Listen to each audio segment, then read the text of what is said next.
Welcome back, guys. Steve here again from Niagara Fire Corals. Have you had reef tank disaster? I know I have. I've had lots of them. Seems to be my thing lately if you've seen my other videos.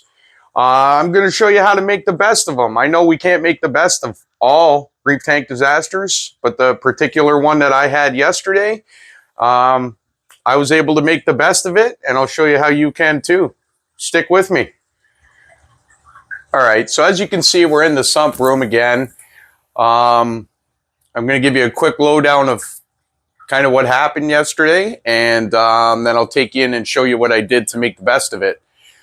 So I come downstairs yesterday, as I do every day, before all the lights are on, and I like to just have a look in the tanks with flashlights. I like to look for pests. I like to look for polyp extension on my acros, especially with recovering from the alkalinity and salinity swing that I did that previous video on. I'll attach it at the end of this video if you haven't seen it.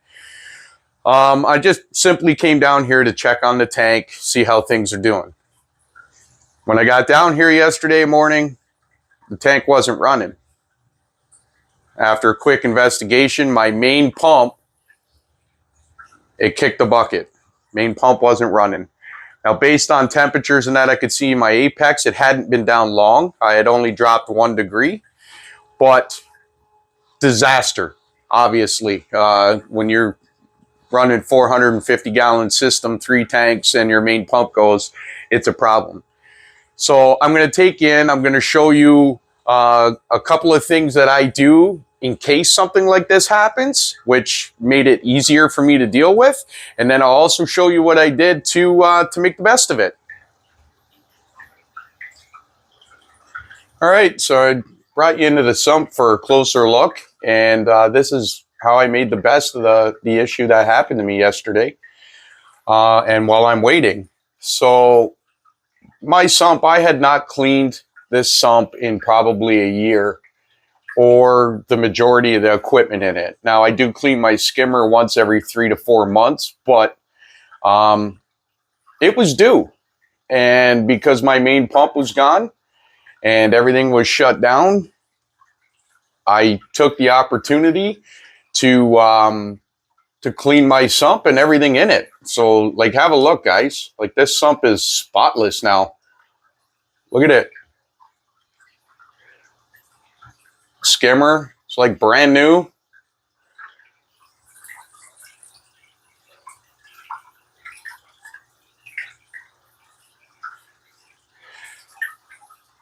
Huge job. I mean, I cleaned the heaters in there, which I'm going to do another video on that. Those heaters are not used. I heat my tank differently. I'm going to do a video on that another day. But anyways, look at this sump, guys. I took the opportunity and I just cleaned everything in here spotless while I'm waiting for my new pump to come. I will show you what I've done and how I've dealt with the main display tank not having any flow. As you can see here, I've got a very small pump in here. I don't even know what it pumps, but I know my brute container here, I think it's a 50-gallon. For my water changes, it takes 15-20 minutes just for it to empty this. So it's not a large pump at all. This is all that's running my main display tank right now.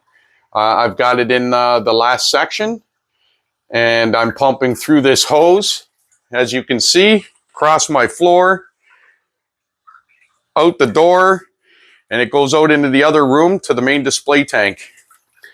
And it's keeping that tank warm at the temperature it should be, and it's keeping some flow through there. Now, I ordered my replacement pump yesterday, I don't know, 10, 11 o'clock, and I ordered it from Reef Supplies. For those of you that are in the general area of Quebec, awesome company. I know me personally, I live several hours away from that company. As long as I put in an order before 2 o'clock in the afternoon and they have it in stock, I get it next day. So I ordered that pump yesterday. My new pump's coming today.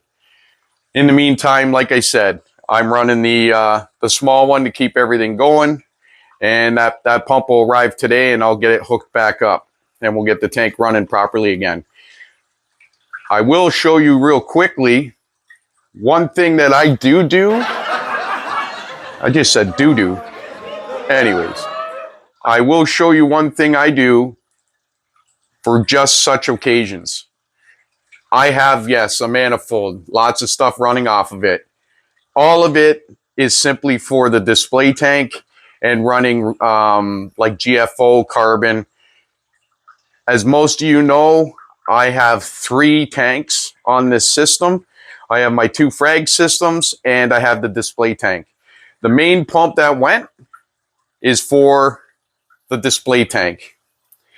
I do run in there, as you can see. There's 2 additional pumps in there. Those 2 pumps are individual pumps for each of the frag systems for just this reason. Now imagine, guys, if my main pump was running all 3 tanks, I would have been scrambling to try to get flow to 3 separate tanks. But because I'm running 3 separate pumps, I only had to worry about the tank that lost the pump. So yeah, it was my main display tank, but this very well could have been one of those smaller pumps for one of the frag systems. And again, everything else would have continued running. I would have just simply lost that 1 tank for flow. Makes it a lot easier. I know it costs more to run 3 pumps, but it will save your rear end in the case of an issue like this.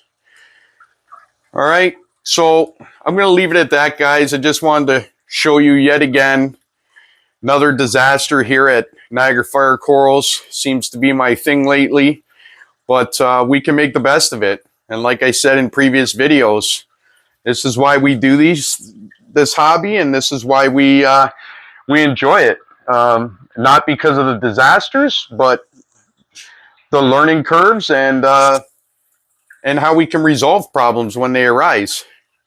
So hit that like and subscribe button. Make sure you grab that notification bell so you know when my next video comes out. And I'll see you guys in the next one.